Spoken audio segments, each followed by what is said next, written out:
the parables of Jesus, and especially the Good Samaritan parable. And I'm Joachim, Lally, a Polish priest, retired, as you can clearly see. And I'm happy to be with you.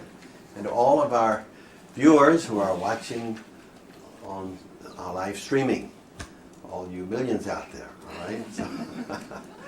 So we begin, as always, with prayer.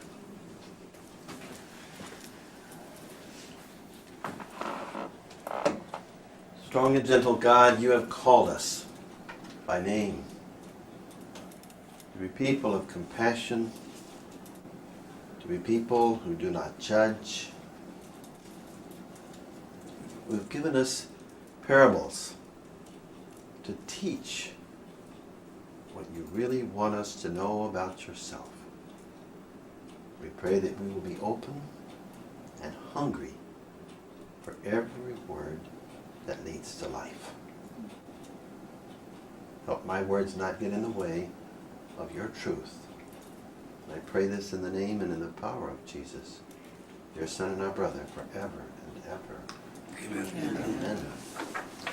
Okay. All right. Well, let's just go around and make sure we know everybody. Just say your name and where you're from. Start with Barb here.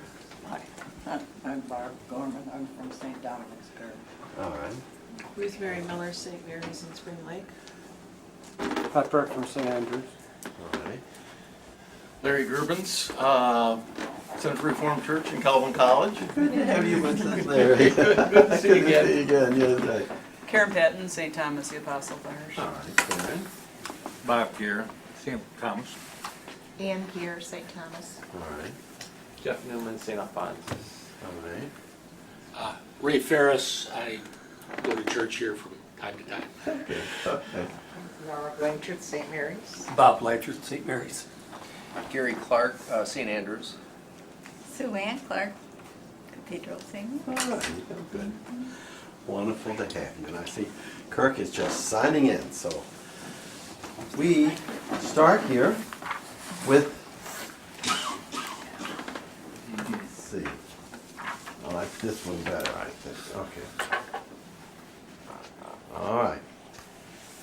I like this opening paragraph from Matthew 13. It really says a lot about Jesus' use of parables. All these lessons Jesus taught the crowds in the form of parables. He spoke to them in parables only to fulfill what had been said to the prophet. I will open my mouth in parables. I will announce what has lain hidden since the creation of the world. So announcing what has lain hidden is this continual revelation of God's truth. Huh? And then Luke 8, 9 and 10 says something striking. To you it has been granted to know the mysteries of the kingdom of God, but to the rest it is in parables, so that seeing they may not see, and hearing they may not understand. Now that sounds a little confusing, I know, but hang on, okay? Fasten your seatbelts. We'll get to that, all right? Okay, we're going a little bit to the background of parables, and then we'll go into the Good Samaritan. Parable is from the Greek word parabole, meaning to throw alongside. Jesus was called rabbi, teacher, not of the priestly class. Jesus was not a priest. Uh-oh, we lost something here. What happened? Let me see. Hold on.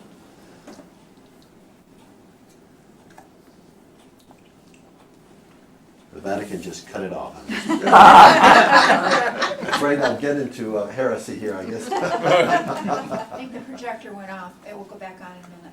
So you Oh, can okay. continue just talking. Yeah, I see something linking there. Okay. Jesus was called rabbi, which means teacher, not in the priestly class. In the time of Jesus, parables were a common literary and speaking device for Greek philosophers and rabbis. Rabbi means, of course, teacher. Parables were often used to weed out the pretenders, the ones wanting only quick, easy, and superficial answers. Now, you will not get anything superficial in the parables. Parables are a tool for the teacher to challenge one's disciples to grow deeper, to question, and question some more. A good teacher will draw from the class questions and enthusiasm and hunger to learn. Jesus was not an answer giver. Jesus only directly answers 3 out of the 183 questions he is asked in the 4 Gospels. What are these 3? Are you a king? Okay, the others are not mentioned there, but it's, I don't know how that got caught, but are you a king? And teach us to pray was another one. And there was one more. Anybody remember what that was? Oh, let's see. Are you a king? Teach us to pray. I can't think of the last one. You know, never mention 3 because you'll always forget 1. So, Thief on the cross? pardon? Did Jesus answer his fellow crucified one on the cross? What was the question that he asked? What was the question that the thief asked Jesus on the cross? Will you? He said, Remember me? Remember me, yeah. That was not really a question. It was a Request. petition. You know. Okay. So, but anyway, yeah. Is it at the Last Supper where John said, who is it that's gonna betray you? You know, when Jesus said, the person who dips Yeah. who I give the bread to? No, that wasn't so much a direct answer because it still didn't answer. But I will think of it gradually and come back to you, all right? So the parables as a coded language. Okay, now we have a screen. How about that, all right?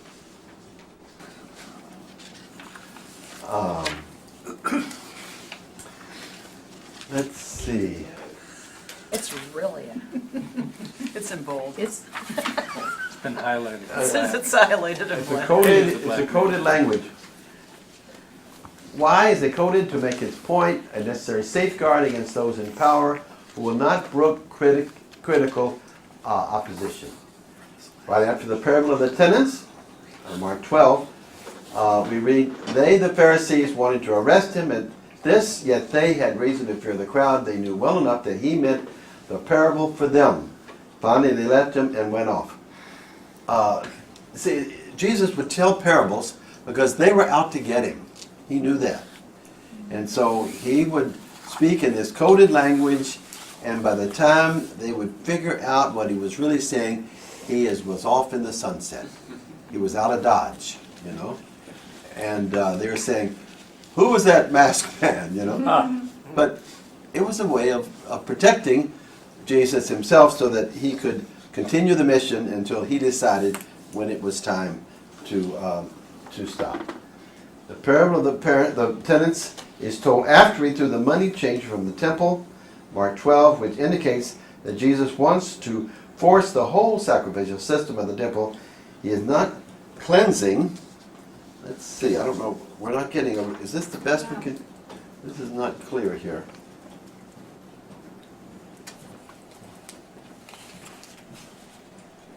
He's not cleansing the temple for further use. He is signaling an end to it, so that what is needed for the sacrificial system is dismissed. The parable of the wicked tenants is a subversive story following a subversive act. So we might know that this story of the cleansing of the temple is generally considered the final blow that prompted his death. After this, he entered Jerusalem and was, crucified, because he was signaling an end to the sacrificial system. Now we need to know that in the time of Jesus, about 80% or more of all the economy was tied up in temple sacrifice. Watching the animals, feeding them, corralling them, cleaning up after them, and so forth. And when Jesus marked an end to the sacrificial system, this was an economic disaster for those involved in it. That was their bread and butter. And so he had to go. They got together and said, this man has got to go. Okay. So we're not centered. We need to go up a little bit. Okay. The parables as indirect communication. Every parable struggles to express a particular truth or insight through imagery. The teaching of Jesus on the kingdom of God. Uh-oh. All right, that's a little hard to follow here. All right, I'm gonna have to stop it and. do some- I'll just continue with that then, all right? He is not cleansing the temple for future use. He is signaling an end to it so that what is needed for the sacrificial system is dismissed. Does that make sense? That this particular parable was such an act of finality to the whole religious system of the day. Jesus was saying that there will be no sacrifices. God does not have to be appeased. God is not angry. God does not like blood. You know, he was changing everything. And this was not received very well. So parables as indirect communication. Who wants to read that for us? Bob? Yeah. Every parable struggles to express a particular truth or insight through imagery. The teaching of Jesus on the kingdom of God, while not limited to parables, has its most popular expression in that form of indirect communication. Difficult, strange, unfamiliar matters must be approached with the utmost cunning, imagination, and indirection for them to be seen at all. The metaphor is a primal way of moving to a new meaning. It is not only unfamiliar matters that must be approached with cunning, imagination, and direction. All too familiar matters, especially structures of oppression that are protected by authority, need to be approached with artfulness and coded language if the critics are to survive the dissension they express. One of the functions of the parable will be to confront the neglect and oppression Jesus sees in the kingdoms around him with the values of the kingdom of God.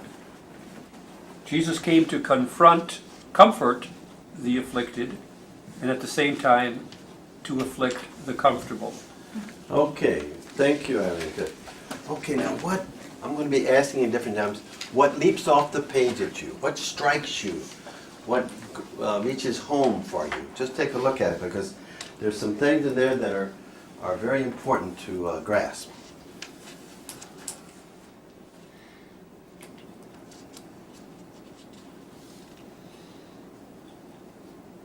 Anybody? Yeah, Pat? Well, I think this is making clear to me how what a tightrope he was walking. And he had a message to deliver, but he had to be pretty precise and making a point, but not so evidently that it cost him his life on the spot. He At was that able to time, forestall yes. it for a Right, while. yeah. But he He said had- enough over a period of time Right. that So did him in.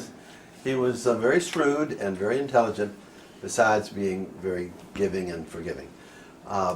I don't know if some of you have seen the movie I just saw last night, Selma, the life of Martin Luther King Jr. Powerful movie.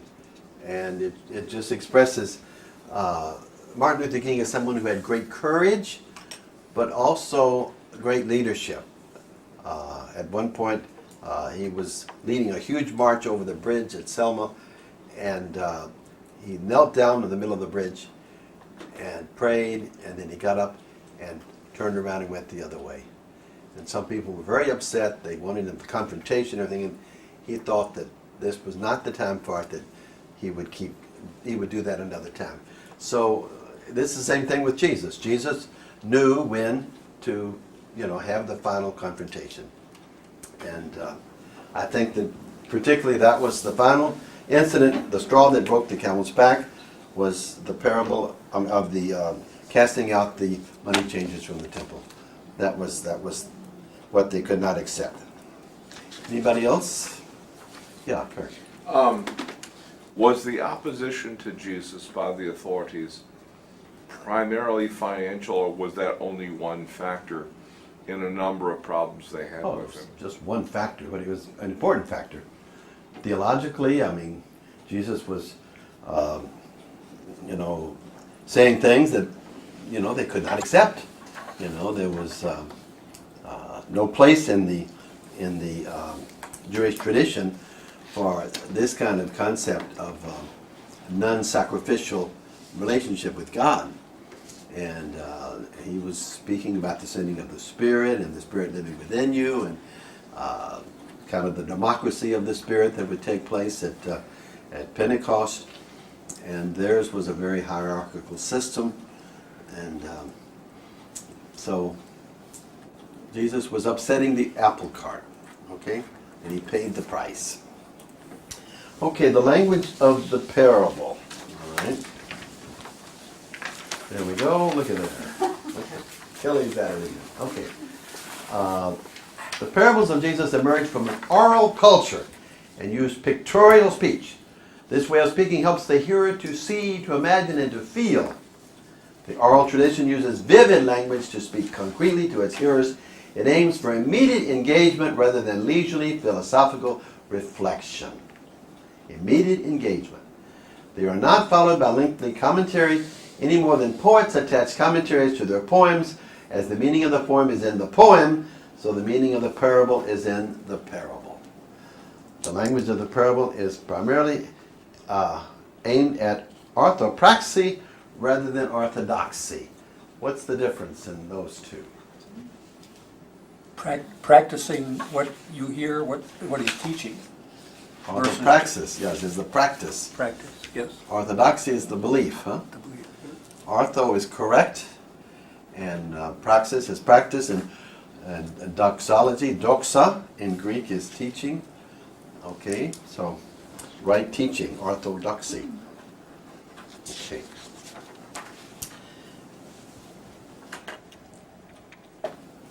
In the stories and parables of Jesus, we're invited to enter a visual world of dinner parties, sheepfolds, vineyards, welcome households, dangerous journeys. You meet all sorts of people: difficult judges, committed burglars, broken families, wounded beggars, awkward neighbors, selfish priests, eccentric employers, desperate hosts, surprise guests, wise and foolish virgins. We're invited to find ourselves inside the story, to be questioned by the issues it raises. The parables invite us in. They want us to question. They want us to feel we're part of this learning process. And so they're very vivid, they're very engaging, and they're very challenging.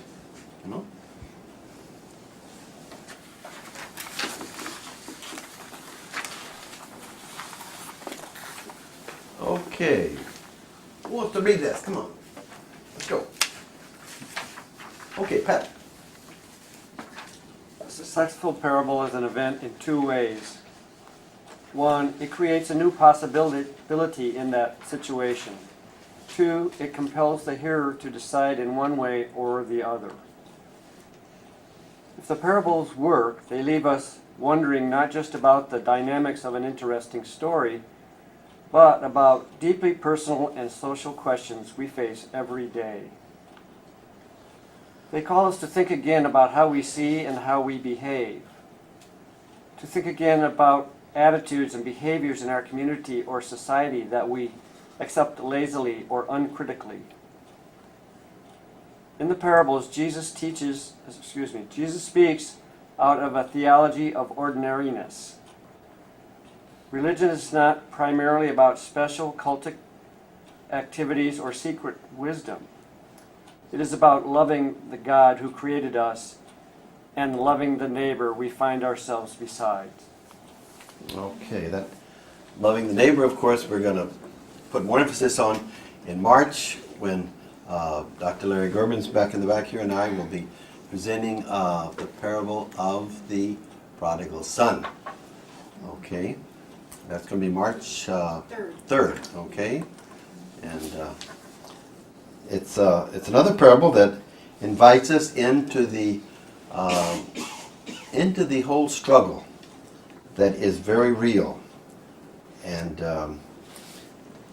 so I think a lot of people will read the parables and, kind of scratch their heads and then just go on and not delve into them, not try to figure out what's Jesus trying to say here. And so they miss the heart of it. They miss the real meat of it. And they don't realize how practical it is for our everyday spiritual lives, which is a shame. Okay?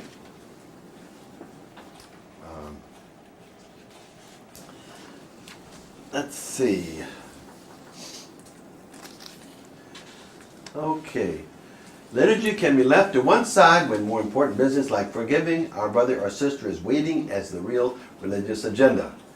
We'll be reminded of that in the prodigal son. By calling on everyday experience, the parables tell us that we are saved where we are. Salvation, realignment, is another word for salvation, is primarily something that happens to people in the midst of life. In the parables, we're invited to make a choice and come to a decision. We are commanded to pay attention and face issues we might prefer to ignore. Through the parables, we learn that inside the story of everyday life lies the deeper story of our salvation. Okay, so, just to question you, a little pop quiz, what is salvation? We use it all the time, Such words as salvation, redemption, what is that talking about?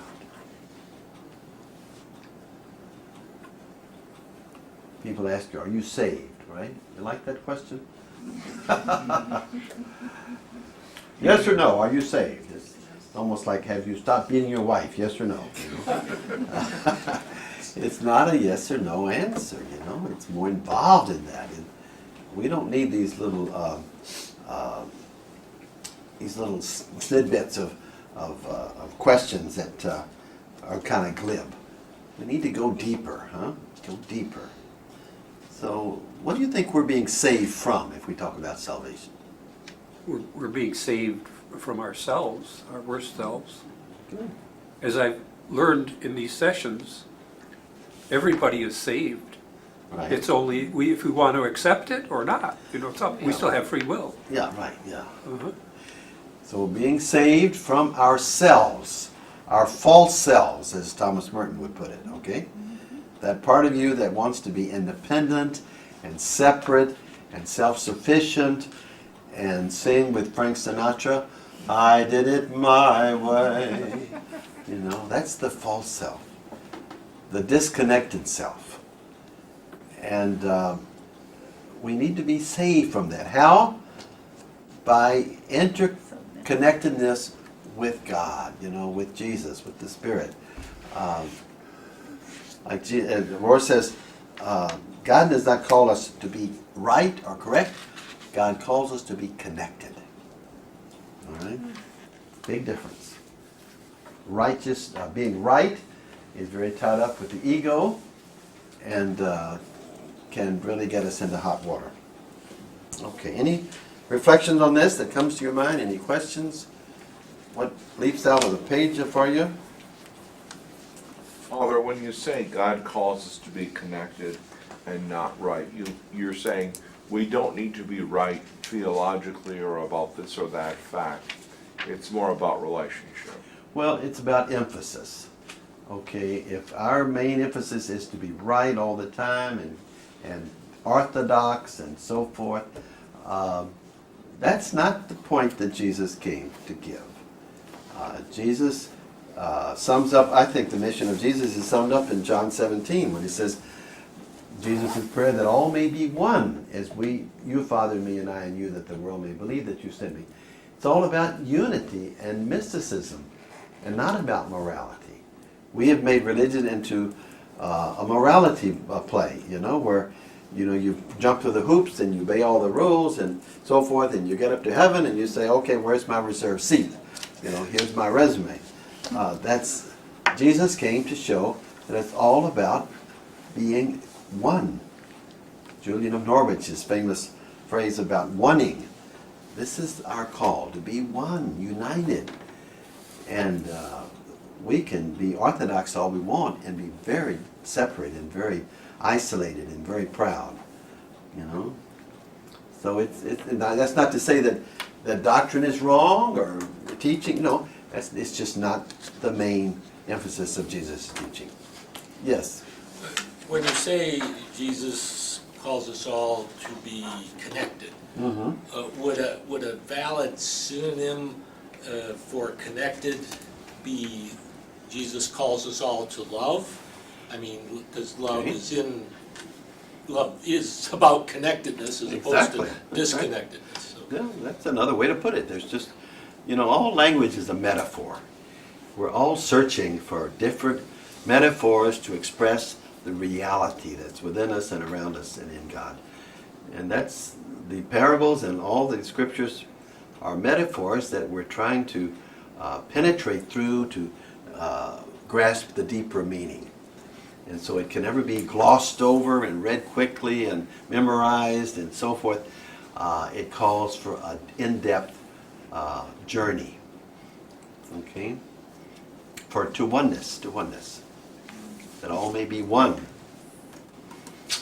And that's what we have today, a scandal of separateness. There's 30,000 something different religions that call themselves Christians. And they're all different, we're not united, we're not one. And so it's a struggle, it's not an easy journey, this oneness business. It's all search for truth, okay? Okay, let's have a little group discussion a small group discussion on some of these issues. Let's see if we could divide up the group here. Maybe Kirk and you and Ruth Mary, and Barbara and Pat could be together, and maybe the 6 of you could be together. Maybe Gary and Sue Ann and Bob and Norma, if you could kind of be together. Maybe well, if you want to sit over here, I think maybe that might work. Yeah, that way you can. Okay. Okay. So decide either one, two, or both questions to discuss. First, do you see a similar or different dimension of the parable each time you read or listen to it? And just kind of explain that. And second, does the sometimes conflictive, confrontative, and even subversive dimensions of the parable change our image of Jesus? And I might add, how? Okay?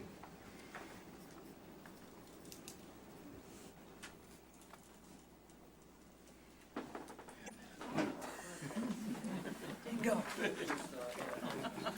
They're both such easy questions. That's hard to decide. One yes and two. Question number one assumes we read it more than once. Yeah. Yeah, we probably heard it more than once. Yeah. Okay, so we're all admitting that we don't read the word as much as we should.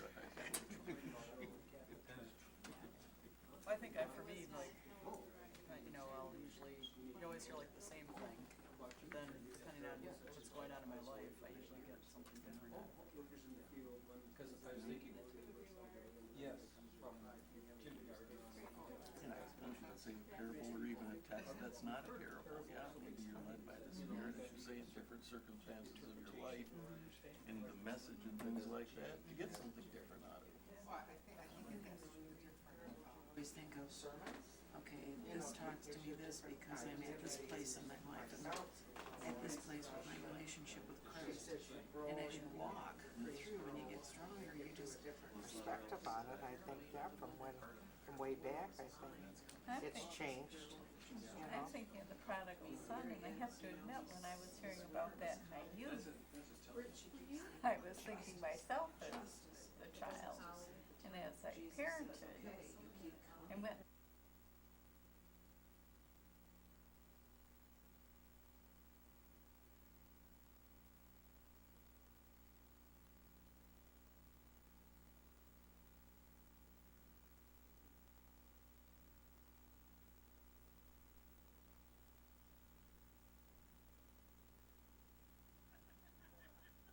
that's a good one. But I mean, even the shepherd, when you think about how stupid the sheep are. If you've ever Maybe, yeah. It's very interesting. Was wonderful. I'll be excited to. It's going to be up for Lent, and we're going to have stations where people can meditate, like Nauman did.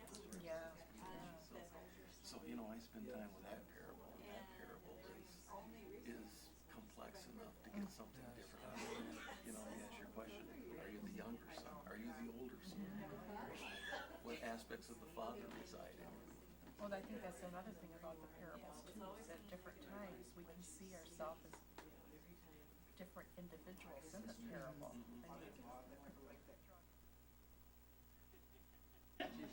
It's me. She would like the parable of Don't turn your back. and then somebody did the job.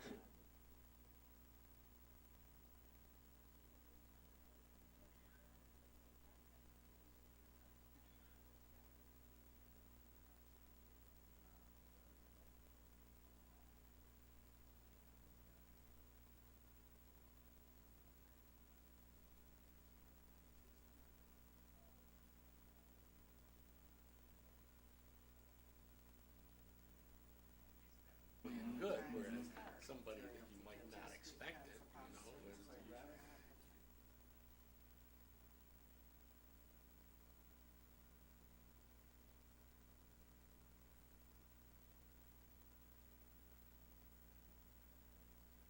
We more and more have come to the conclusion that we're just called to love, not to judge.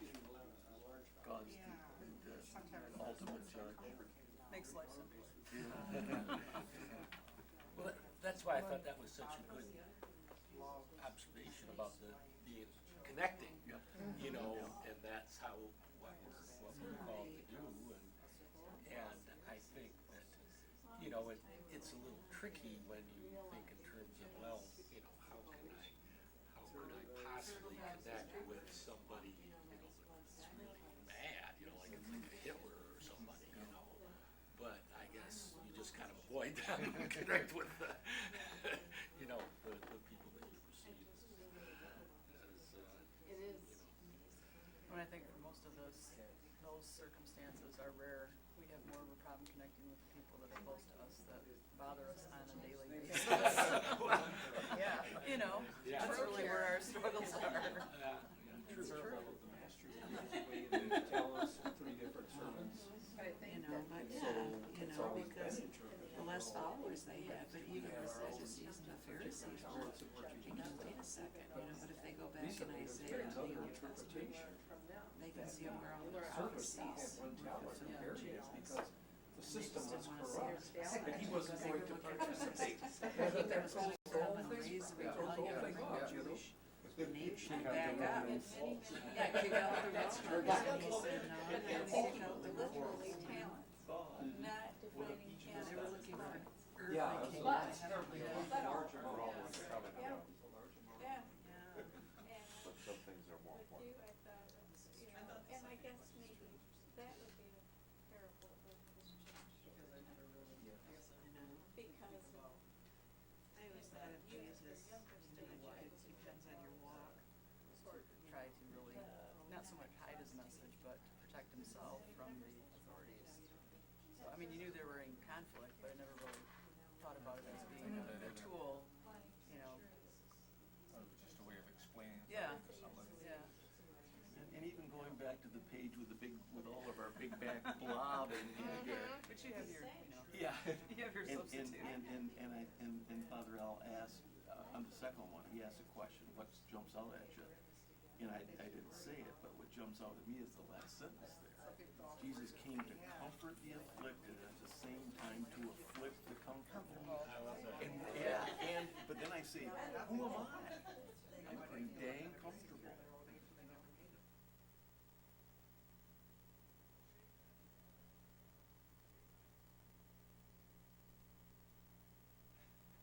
I'm pretty comfortable. Pretty comfortable. I'm just not talking physically and things like that. We're all blessed. But comfortable even with the exercise of, I mean, as Christians, we're followers of Christ. You know, day to day, we you know, we certain of my ilk, you know, Protestant people like to say, that's a Christian nation. Well,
would anybody like to say something about some insight you might have received during the discussion that you'd like to share with the main group? Something that stood out for you? Well, just now we were talking about have the parables stopped. Gary is an old movie fan. Like we see the gospel message in some of these great old movies.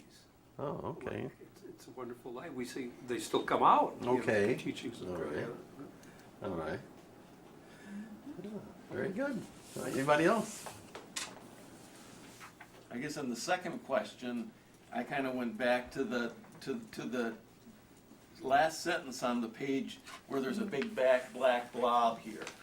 The blob page.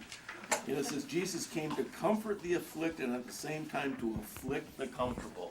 That Right. that statement hit me between the eyes because I asked myself immediately, am I the comfortable or am I the afflicted? Okay. And All so right. Jesus is pretty radical. I mean, you're right. His message was countercultural in the Jewish society that he was in. Exactly. The Pharisees hated him. Oh my gosh.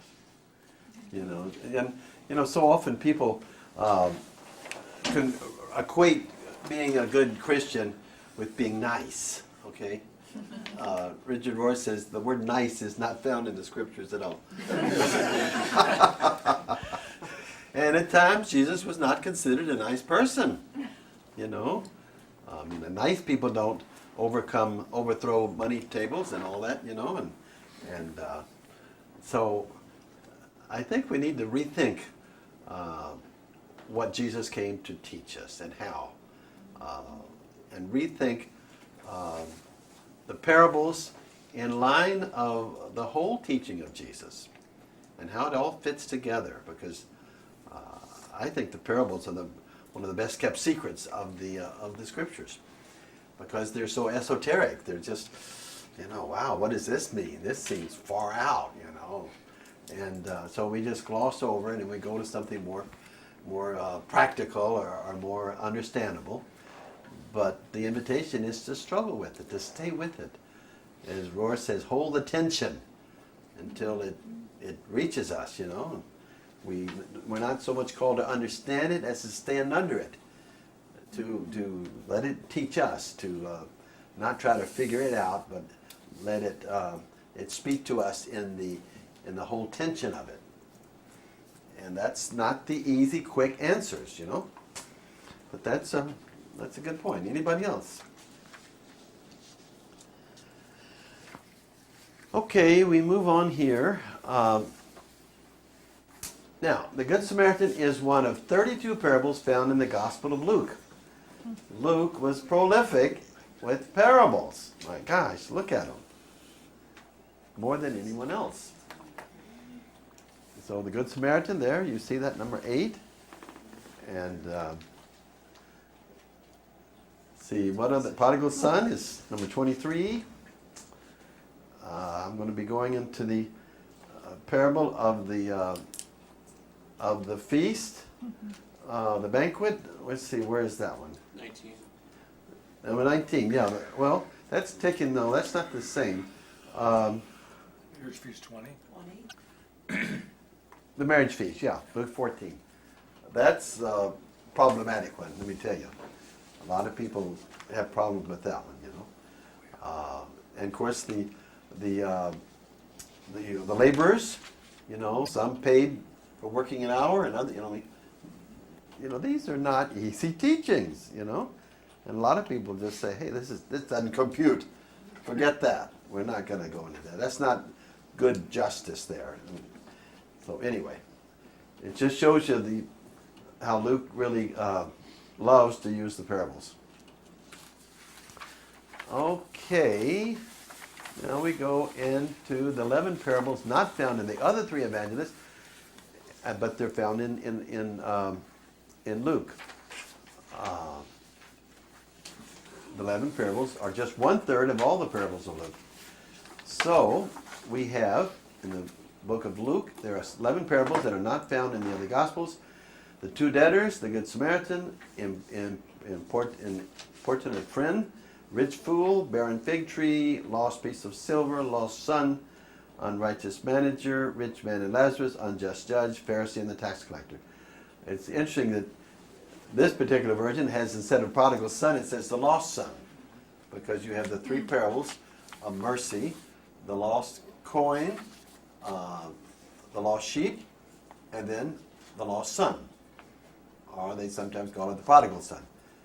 But really, a lot of people point out, and Larry and I will go into this more, that the father was more the prodigal than the than the son. Okay, all right, with his unbelievable mercy.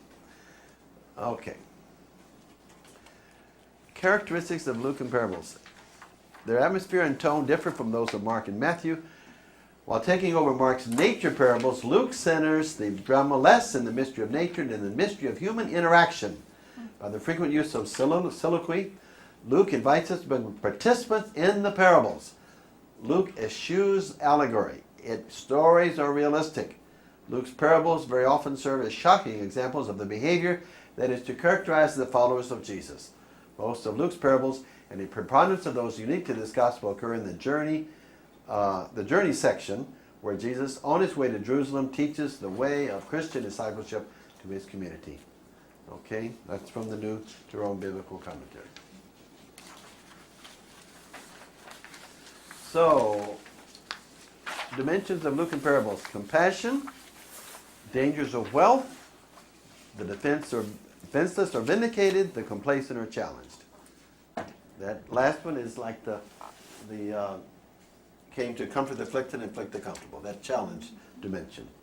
So a lot of people just like Jesus to be the sweet, good shepherd, and and so sweet and gentle, and well, that's not the full picture. More than the other Gospels, Luke presents the demands of daily Christian existence and understands discipleship as following Jesus' example. In the parables and by his deeds, the Luke and Jesus becomes the paradigm of Christian life. Okay. So, as you look at this story of Martin Luther King, who I think was a modern day prophet, who was a great disciple of Gandhi, by the way, his main teaching was nonviolence. Nonviolence was a spiritual practice to reveal the violence of many hearts. Okay? It brought out the tendency to project our shadow to the other, and usually of a different color and a different race and all that. But we don't want to accept and do our own shadow work, and so we project it onto another person, and we call them evil. It's scapegoating is another term for it, where the practice was to tie up a goat with all the sins of the people and sticks and all that stuff, and beat the goat out of town, and that was the end of evil. Well, it was quite naive, but we do that a lot. We scapegoat, we blame, we project, and we don't want to work with our own shadow. Okay.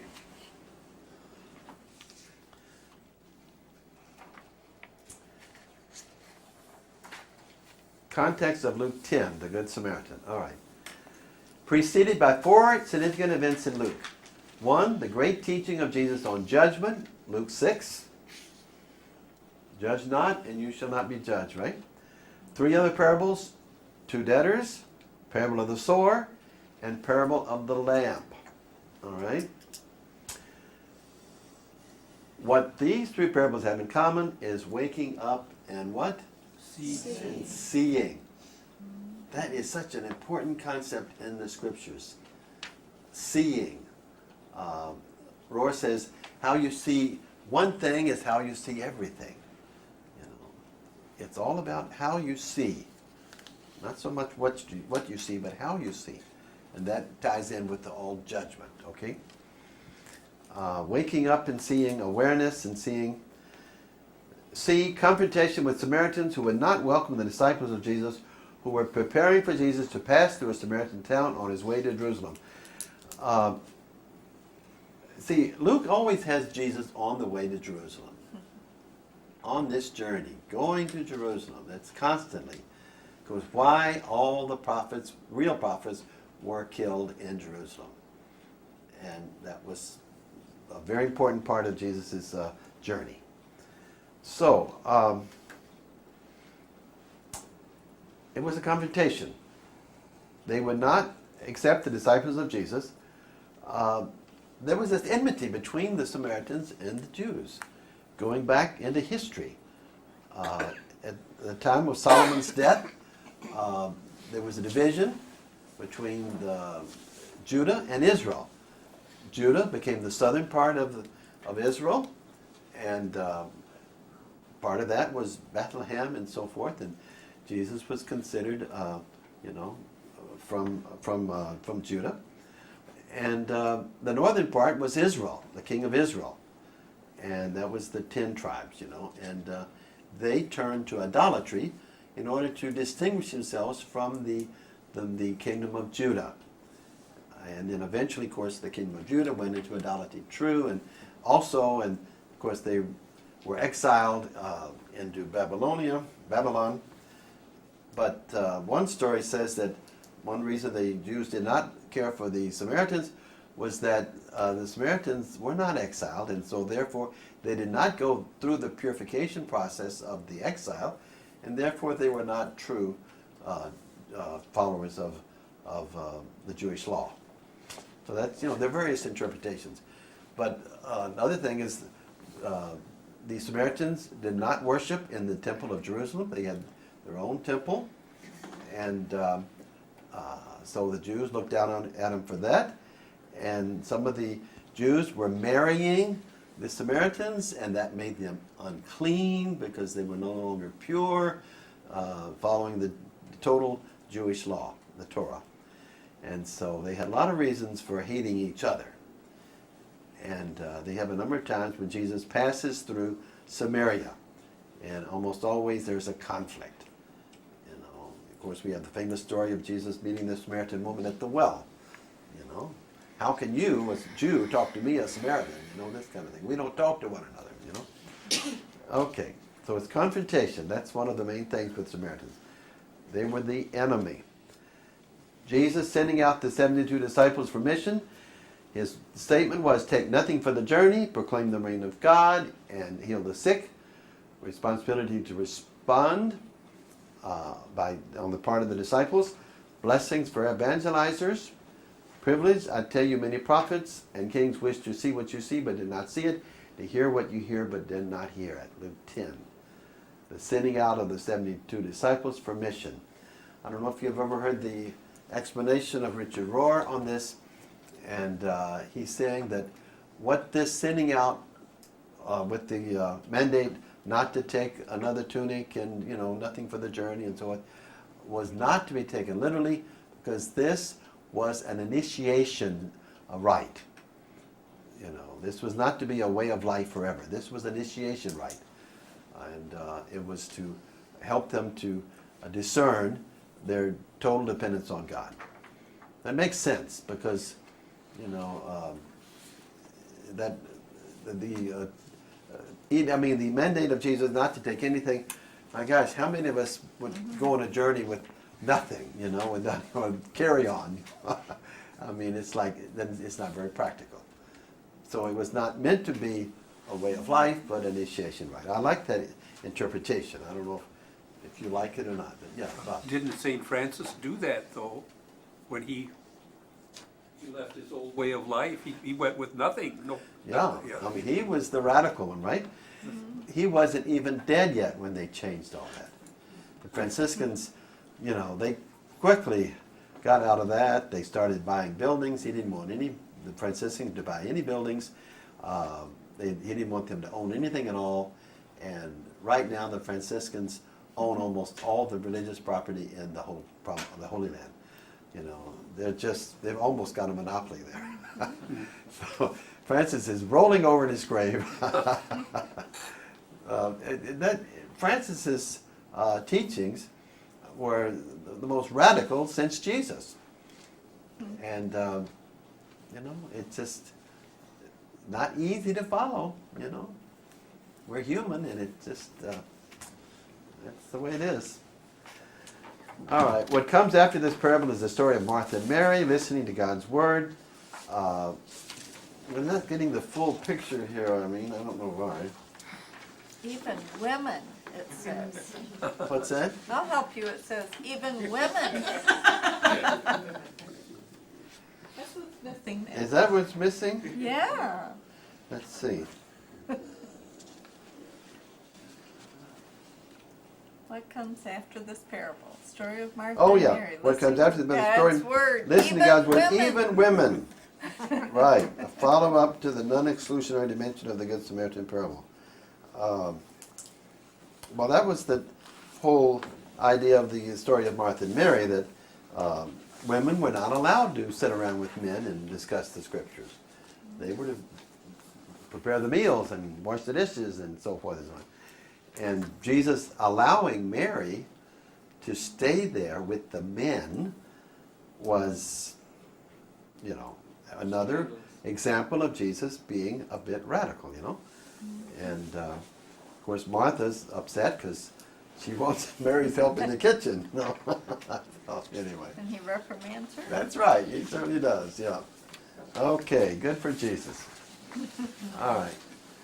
So, we're just going to read this for I get tired of my own writing. Who wants to read it? Okay, Ann. The story is not just a story about the kindness to a stranger on the side of the road. It is much more radical than this. Two aspects of this parable that made it radical. First, implication for the leaders of the Jews. Two clergymen saw the man in need and not only didn't respond, they went out of their way to put distance between them and the wounded man. Touching him would have made them ritually unclean, and they were on their way to the temple worship. This is a clear statement about Jesus and his stance on exaggerated liturgical purity laws, since they served as obstacles to clearly a much higher law, the law of love. The lawyer's response to Jesus' question about what is written in the law about obtaining eternal life comes from Deuteronomy 6:5, the Shema, and Leviticus 19:18. Loving God and one's neighbor with one's whole heart, soul, mind, and strength and mind. Okay. So, we have the whole emphasis on being the purity laws, what makes you unclean so that you cannot go into the temple. They had all these separations. The people who were unclean by their profession, such as the shepherds could not go into the temple. They were unclean. They were working with animals. They lived out in the fields. They didn't go to the temple like they were, quote, quote, supposed to do, and so they were considered unclean. Of course, and the lepers and, you know, any kind of tax collector. I mean, there's just a whole list of them, all right? But they had definite laws about who's in and who's out, okay? And Jesus upset the apple cart on almost all of them. Okay, now we get to the second one here. Who's going to read this? Kurt, okay. Reflections on the Good Samaritan parable continued. The fact that the wounded man was a foreigner, a non-Jew, a pagan in the eyes of the Jewish people, unclean by his very nature, a sworn enemy. If we substitute the following names for the Samaritan, then we can more deeply understand the animosity present. An Israeli stopping to help a Palestinian soldier, a Shia stopping for a Sunni, an American stopping to help a member of Al-Qaeda, ISIS, etc. Maybe even a fan of the University of Michigan stopping for an injured Michigan State football player. That wouldn't happen. All right. Okay. To use the benevolent act of a foreigner as an example of a heroic action unheard of in the Was time unheard of in the time of was unheard of in the time of Jesus. One just didn't do these things, and Expect to get away with it. Jesus knew he wouldn't. Right. Okay. So, what does that say to you? What is this really trying to get across? That all humans are children of God, and we can't degrade them because they're not like us, they're not the same religion or race or whatever. Okay. All right. Anything else?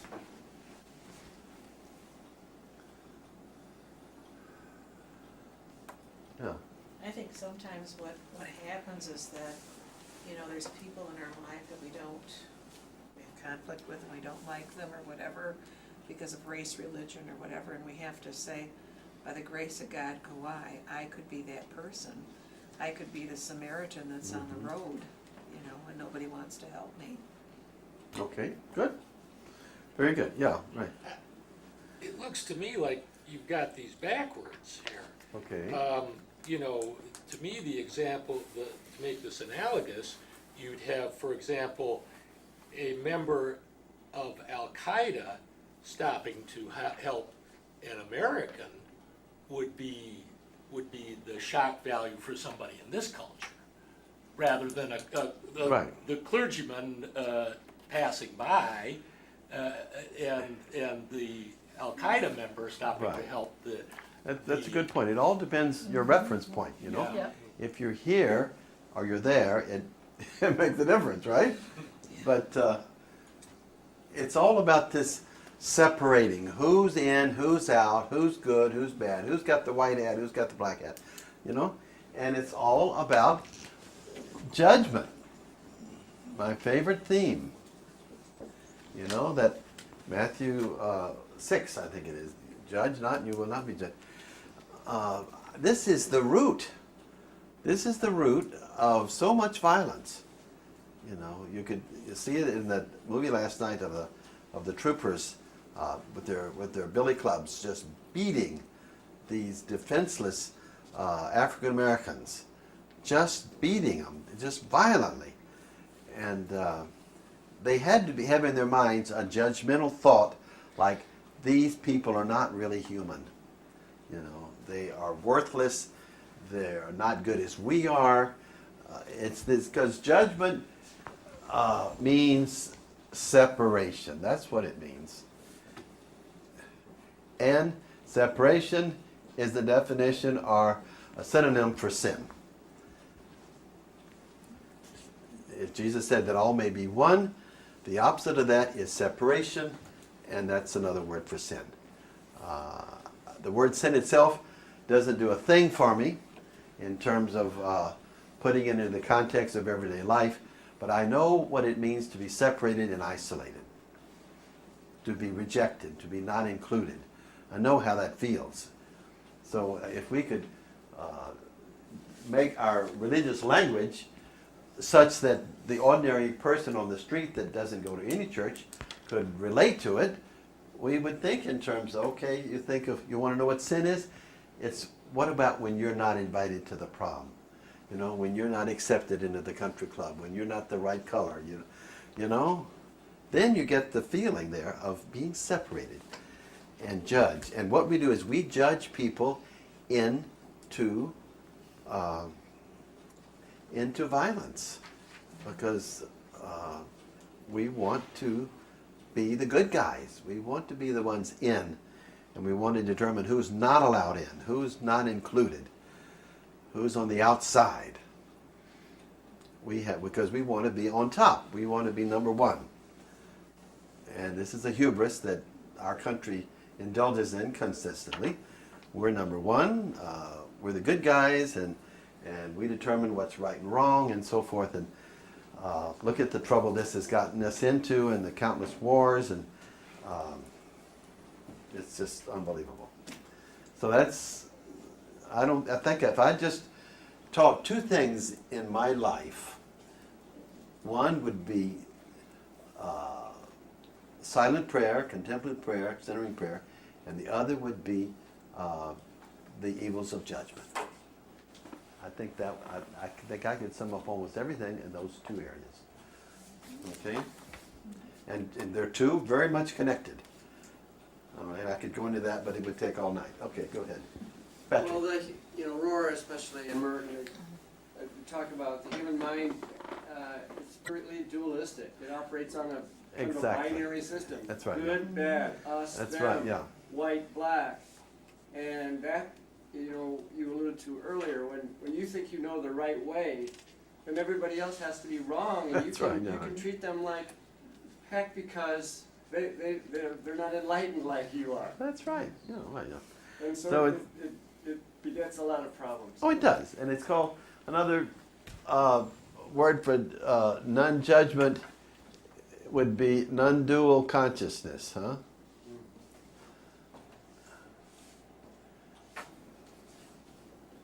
Okay, my hand scratched there. Okay. Okay.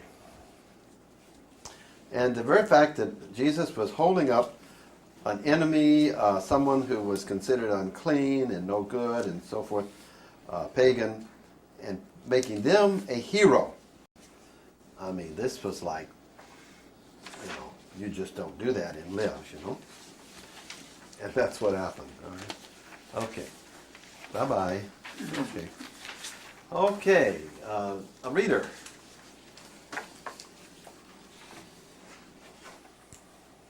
Okay, Barb. The lesson of this parable is clear. Jesus is breaking down the customary barriers, doing away with all national boundaries and borders, saying that we are all called to be neighbor, one to the other, and that being a neighbor had nothing to do with physical proximity. Who is my neighbor? The one in need of our help, period. We have here no consideration of whether the person is worthy of our help, deserves our help, or even appreciates our help. If this is not radical mercy, I don't know what is. Jesus made considerable enemies by telling this parable. Okay. So Jesus, his main objective was not to avoid making enemies. Jesus came to speak the truth to power out of love and to take the consequences. That's why he was killed. He spoke the truth to power. God, I don't believe God in any shape, form, or fashion sent Jesus to be crucified. Just don't believe it. God sent Jesus to be the way, the truth, and the life for us. How to live, how to love, and how to die for what you believe in, no matter what the cost. And it just so happened that in that particular time, they were crucifying people who were threatening the Roman rule. That was their way of showing everyone that you don't talk about these things and get away with it. Jesus knew that. Jesus knew that if he continued to teach as he did, he would end up, suffering the consequences. But he didn't stop. It's just like Martin Luther King, last night in the movie. He just kept talking about the need for equality and respect and the importance of everyone having the right to vote. And being able to eat wherever they wanted to and all this kind of stuff. And they would just not hear that. That was just, that was just not acceptable. And Martin Luther King knew he would be killed, just like Jesus did. He kept preaching that, and he kept doing it nonviolently. When a lot of people around him wanted to be violent, like Malcolm X, right? So, I keep talking about Martin Luther King because I just saw the movie, but it's just a beautiful example, of what happens to a follower of Jesus when they take the gospel seriously. And it's not about worthiness. This, of course, is tied in with judgment. Who's worthy and who's not, okay? How do you get to be worthy? Going to church 20 times a day, does that make you worthy? Every hour on the hour? You know, never having a fault, never having a bad thought or whatever it is, does that make you worthy? You know, is the Pope worthy? I mean, come on. It's not even in the vocabulary of God. And neither is deserve. That's another favorite one of mine. Are you deserving? We speak of the deserving poor, right? Well, no, if that's not judgmental, I don't know what is, you know? I mean, come on. We have so many things we need to eliminate from our vocabulary. But worthy and deserving and gaining, meriting, all those words are not words of Jesus. Somehow they've been kind of accepted through the teachings of churches through the years, meriting and all this kind of get your merits and build up your credits for heaven and all this kind of stuff. It's foreign. Just read Romans, just read Galatians. I mean, my gosh, it's like, where did we get off track? Indulgences. Indulgences, for God's sake. And the crusade, let's kill an infidel for God, you know? Or it's the same thing as kill a commie for Christ, or whatever it is. It's like, you know, it's the same principle, judging, excluding who's worthy, who's better than the other, who's on top, who's number one. And of course, it's so much part of our culture, you know, and the whole sports arena. It's who's number one, you know? It's like, but now, who can tell me the winners of the last 10 Heisman trophies? Can anybody tell me their names? You know, or the last 5 winners of the Miss America contest? I mean, who cares, you know? It's like, but at the time, it's, oh my gosh, that's it, right? Okay. Now, let's go into a little, did I have something missing here? Maybe I did. Okay. Yeah. Okay. Now, this passage is two-pronged. We just read about the whole Samaritan. While providing a powerful lesson about mercy towards those in need, it also proclaims that non-Jews can observe the law and thus enter into eternal life. This was not the practice. They had no chance of getting into eternal life. Well, the Jews didn't speak much of eternal life anyway. It seems that the lawyer that is challenging Jesus has been present to hear what Jesus has said about Christian mission in chapter 10, 1 to 24. The testing concerns the role of God's law in the salvation preached by missionaries. Luke gives 2 answers. The law is valid. Non-Jewish who observe the law inherit eternal life. The lawyer's question stems from debates about who belongs to God's people and therefore is an object of neighborly love. Jesus' question to the lawyer after the parable, which of these 3, in your opinion, was neighbor to the man who fell in with the robbers?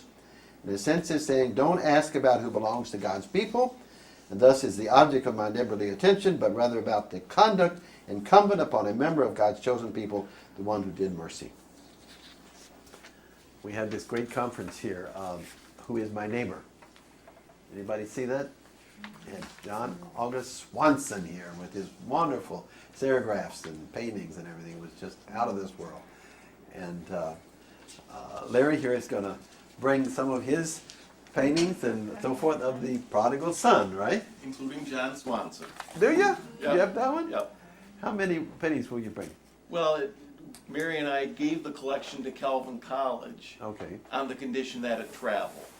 So it's traveled, and about 50% of the work that will be here will be from Calvin, and 50% will be stuff that's left over from our personal collection. So, Oh, okay. All right.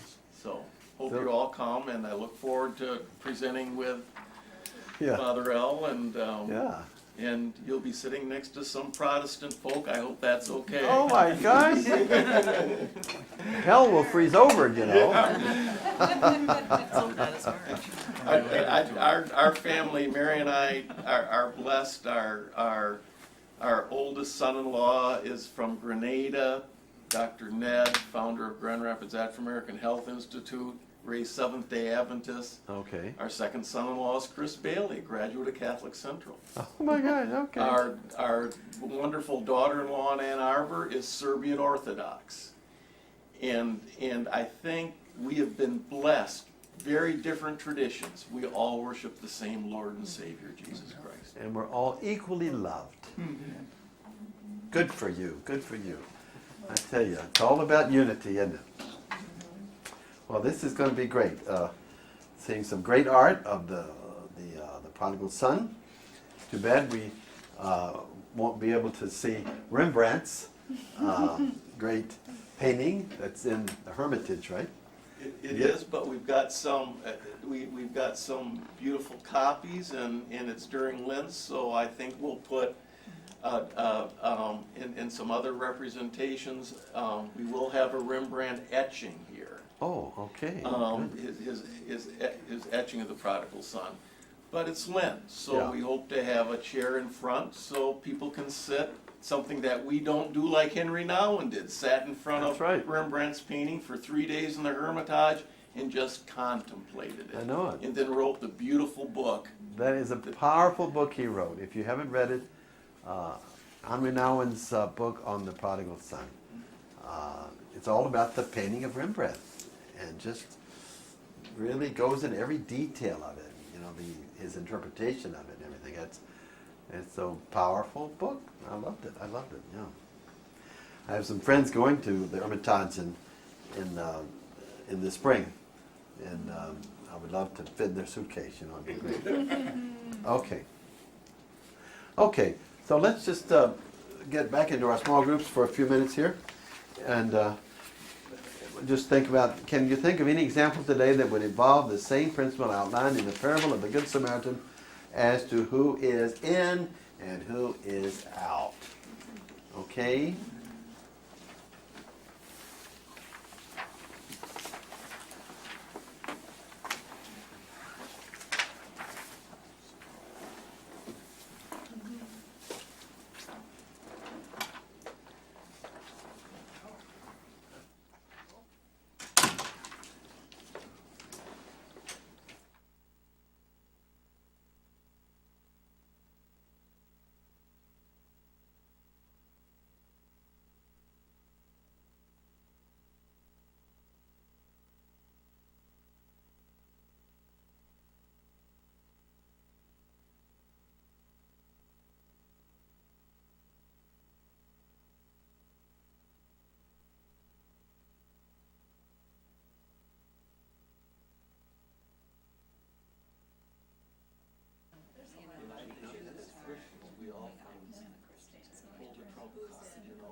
It's okay to have the whole nonsense before we can, but then, you know, just see fellow Christians, Buddhists, Jews, you know, we still can talk without compromising our own season in dialogue. I think Christians too often, when they have a theological, I've often thought that the parable of the Good Samaritan could be also called the parable of the Good Protestant, as if Jesus were talking to a Catholic audience and using that kind of language. I think that would be just as radical, just as disturbing to a lot of Catholics. I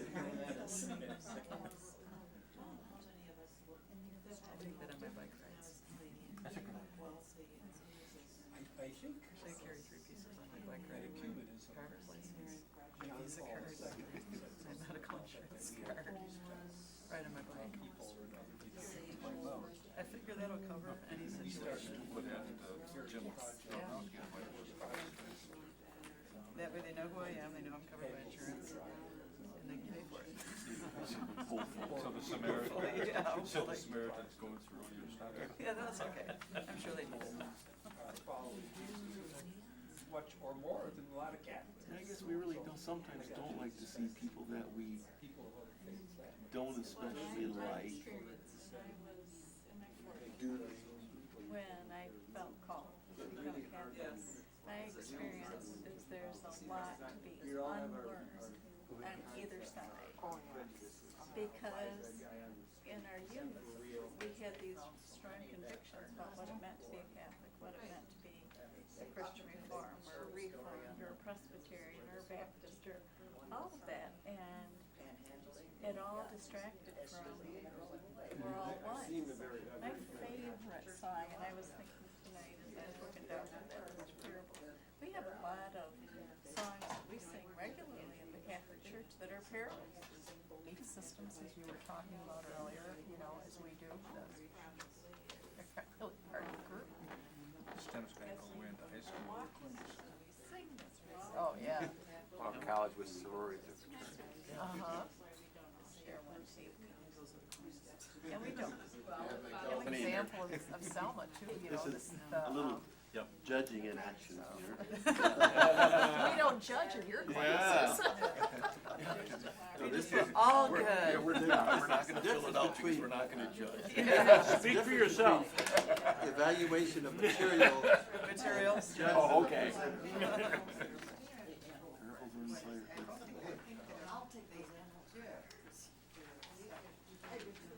Oh, jeez. Put your name. Name it, last name, and you. Just cross it out. Well, you are in a class and event by yourself. Thank you, thank you, thank you. And it's 1:15. Finally getting the truth, because you're coming to us. And it was all, they still have that, even though they were ecumenical churches, Yes. they still had that tinge of, they didn't know if we were gonna make it. And so they figured we were stepping on both sides of the line to make sure. We were over here with them, and yet we remained Catholic, and they said, oh, that's kind of playing it safe for you then, huh? Oh, that's very. Yeah, and I always thought that was a funny remark, but that's very much there against the Catholics. They accept us, but there's that tinge of, well, they'll finally get to know the truth, and the same thing on our side. Well, a lot of us will say, well, eventually they'll know the truth.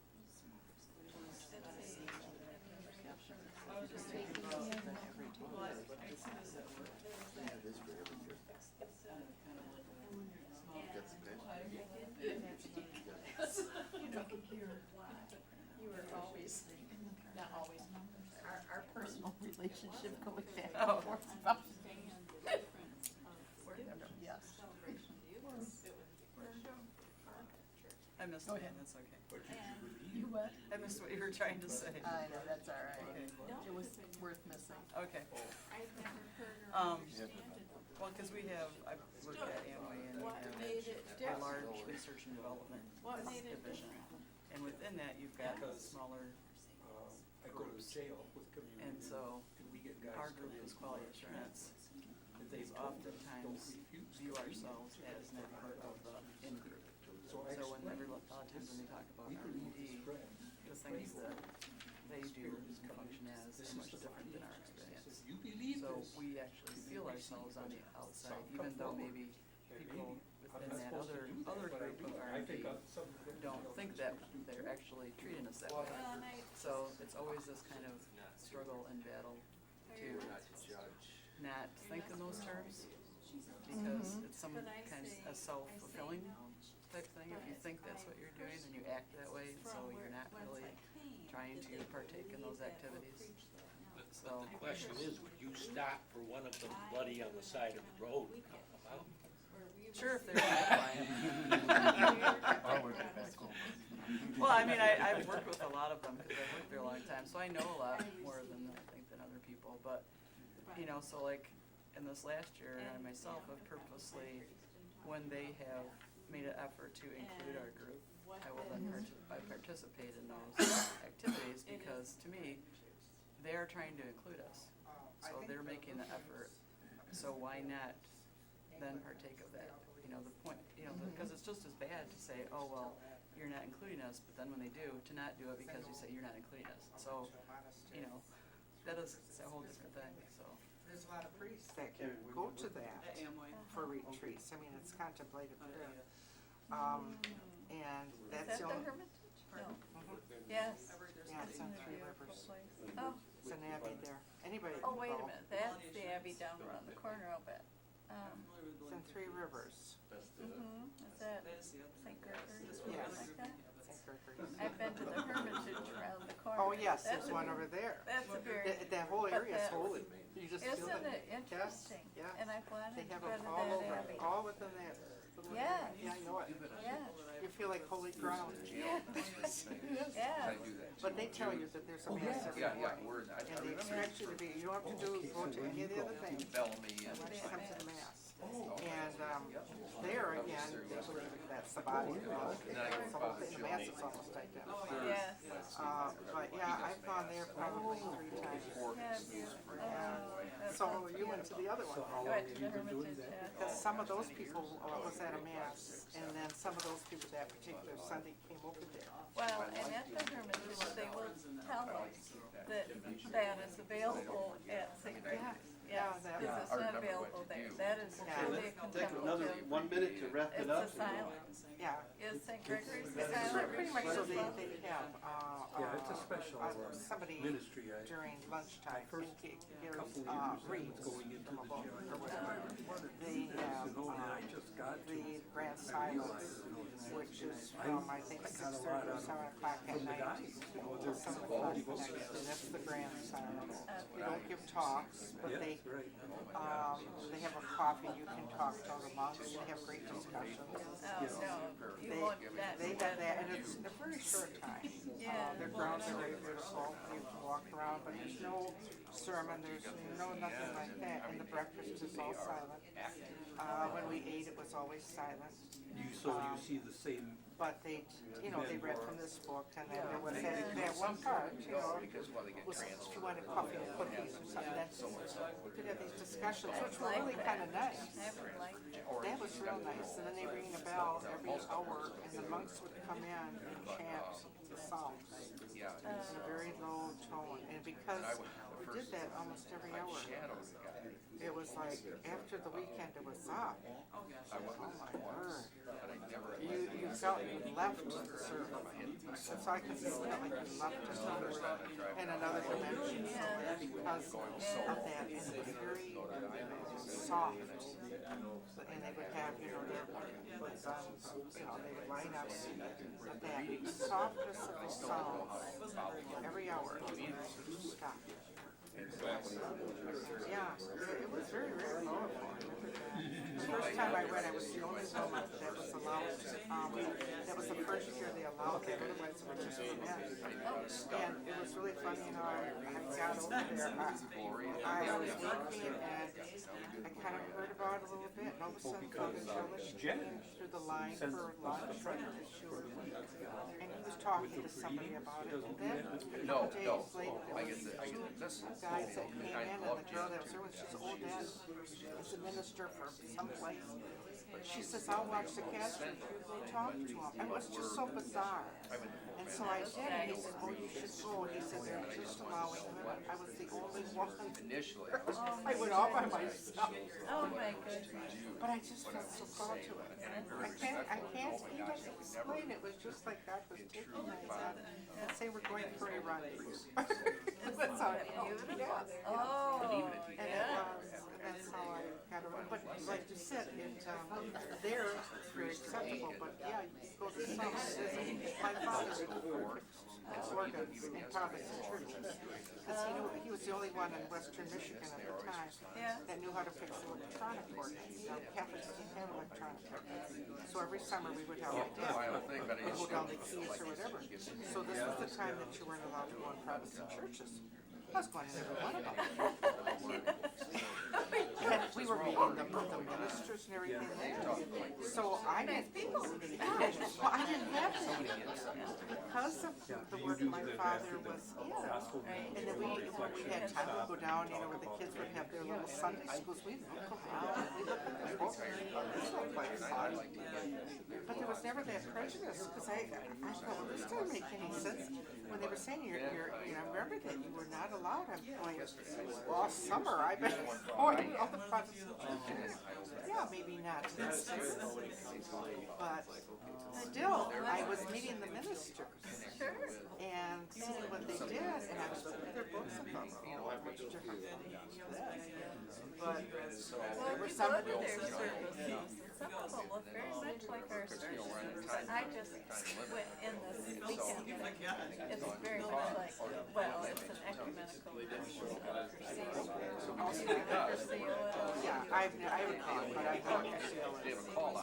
And my friends and friends who live that weekend, such as you missed the hours, they missed communion every day.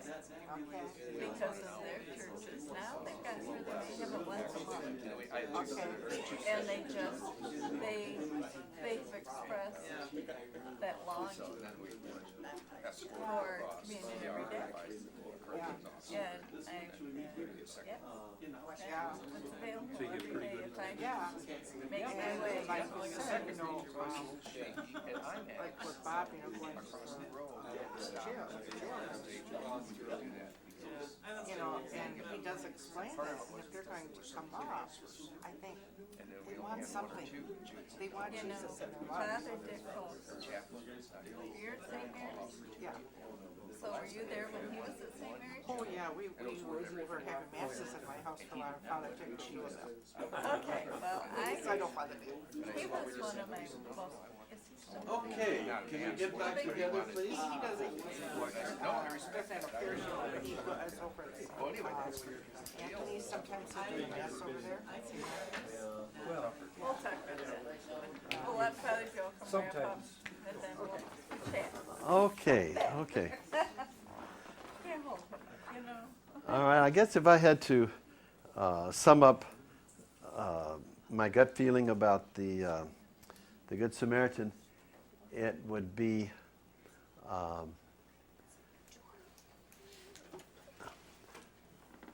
the putting into practice of the non-judgmental, non-dual consciousness of Jesus.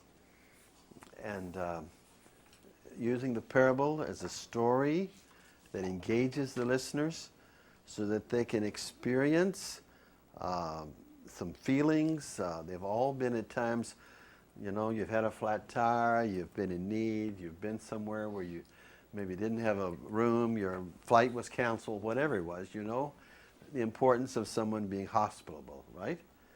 And so this kind of puts it in concrete terms and kind of puts flesh on this teaching of Jesus not to judge, not to categorize, not to label.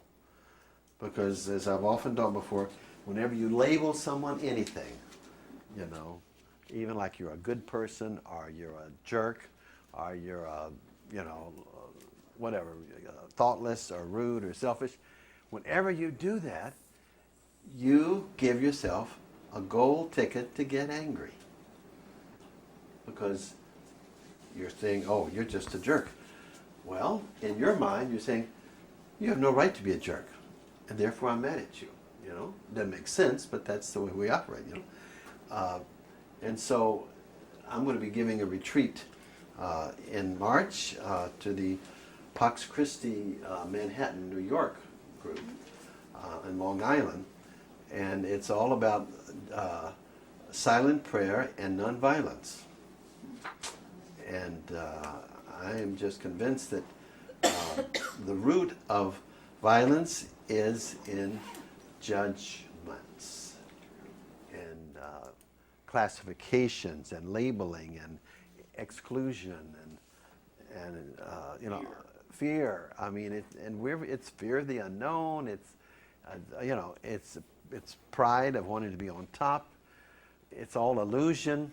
I mean, it's all tied in, and so silent prayer is so tied in that because so many people tell me, well, I can't do silent prayer. I can't do centering prayer. I can't do it right. Well, guess what? You can't do it right, and it's not meant to be done right because it can't be done right. It is built-in failure for a purpose.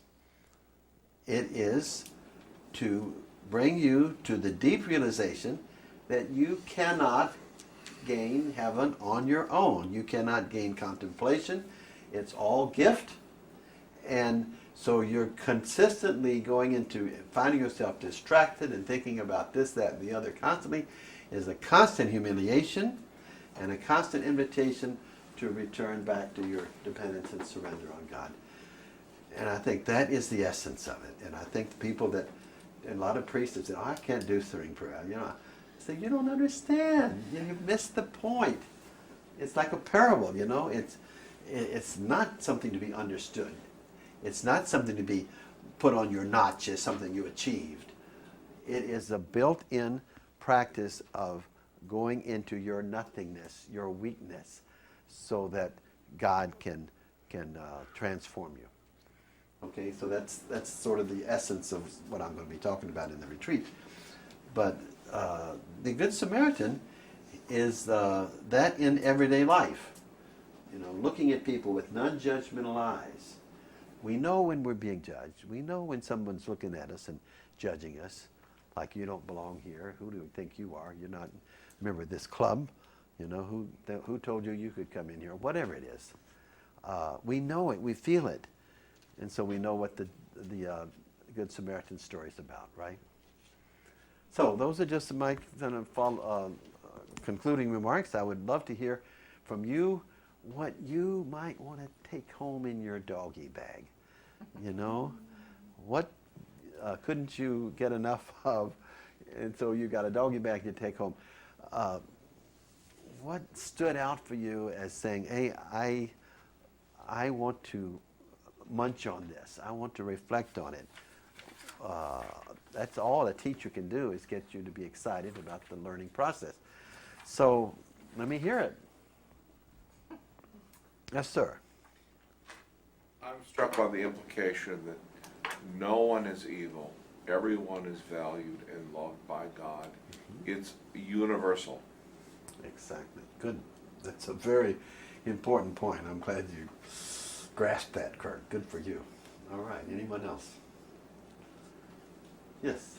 I'm struck, and it was hard for me to continue on because I was still so focused on, as was Larry, Jesus came to comfort the afflicted and at the same time to afflict the comfortable, and thinking about what I'm comfortable with and what that comfort is in affliction. Okay.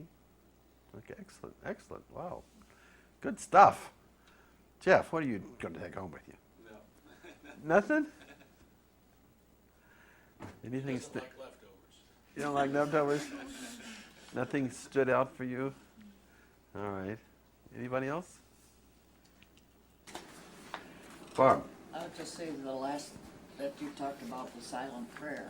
Yeah. I find myself in that category of saying, I can't do it. Right. And Good. That's the first step. When you realize you can't do it, then you're doing it. Yeah. It's a paradox, okay? Yeah. It's just gives me the oomph to continue. That's right. It is, you know, when you talk about contemplation and prayer, you have to get in a different mode. I'm in this email conversation with a friend in St. Louis that is a very successful businessman. And this whole idea of the difference between I'll do it and let it be done to me is foreign to his thinking. He just doesn't grasp it. It's got to be, what are you going to do? And by the grace of God, of course, but what are you going to do? And it takes you have to take your head off and shake it up and put it back on again. It's a whole way of thinking and seeing in a different way. But that's good. That's good. All right. All right. Anybody else? I think that judging, so many people are on the street today and they're desperate. Yeah. And we have a tendency to judge those that should maybe get a helping hand and those that don't. We That's don't know right. their circumstances. We don't know, and yet we think, you know, I fight poverty, I work for a living, you know, that kind of stuff, you know. I mean, you know, we have these little protective things in our mind, you know, that save us in a sense. Well, we think we don't want to be taken. That's it. That's it. Oh my gosh. And can you imagine people going up to God and saying, well, I lived my whole life and I was never taken, okay? Where's my seat, you know? Come on. I mean, I've been taken. We've all been taken.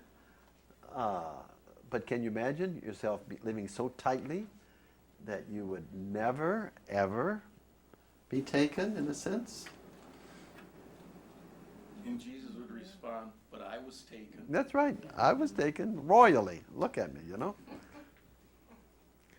But a lot of people, that's pride, that's hubris, you know. I've got to be so smart and cagey and all that I can see through everybody's ploy and judge everybody and evaluate everybody and see through their shams. And you know, you ever met people that just were so suspicious and critical and cynical about everything that they just, you know, you can tell that they'll never be accused of being naive. That's their main objective in life, is not to ever be called naive.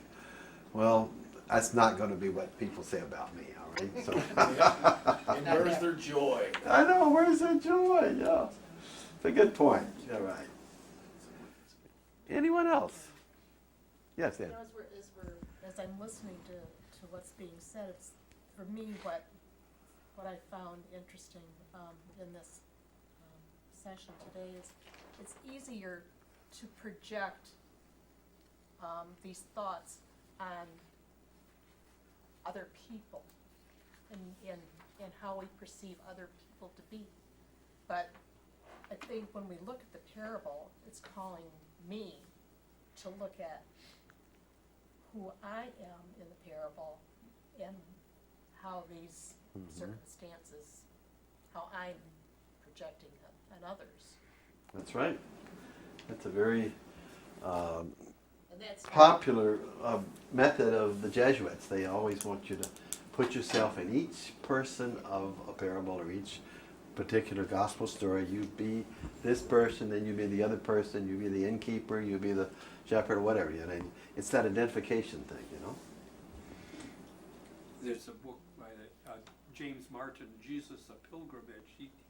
He goes through his recent travels in Israel, and then he puts himself in the Bible passage. Yes. Oh, okay, good.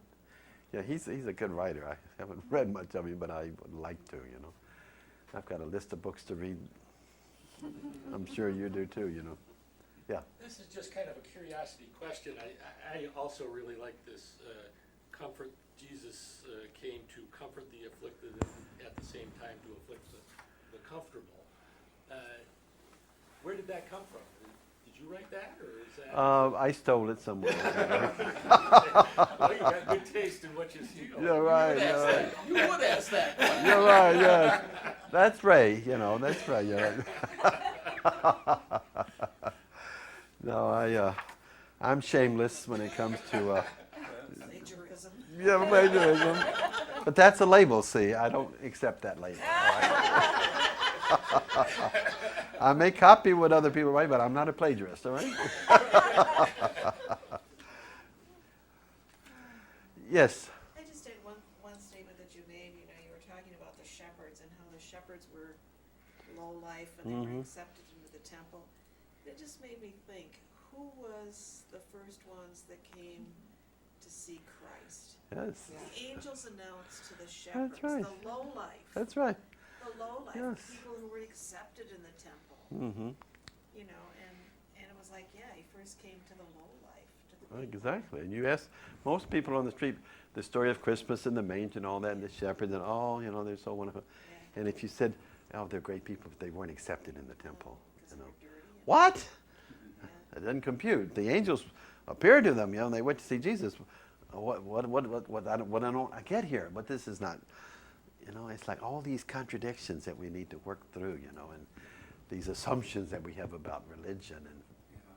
And the other people were the Magi. They were pagans. They were non-Jews from foreign countries. Yeah, exactly.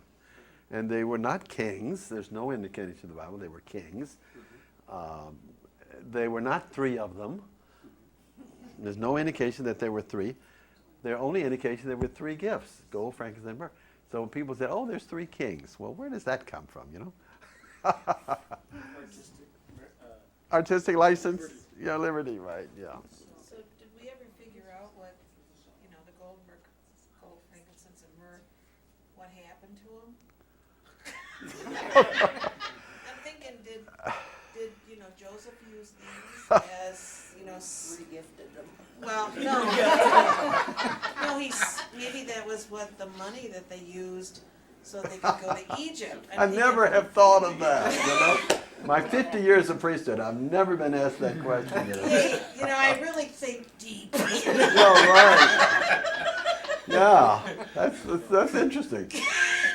I don't think I want to go there because that's a whole other topic. So let's kind of conclude here with the prayer, huh?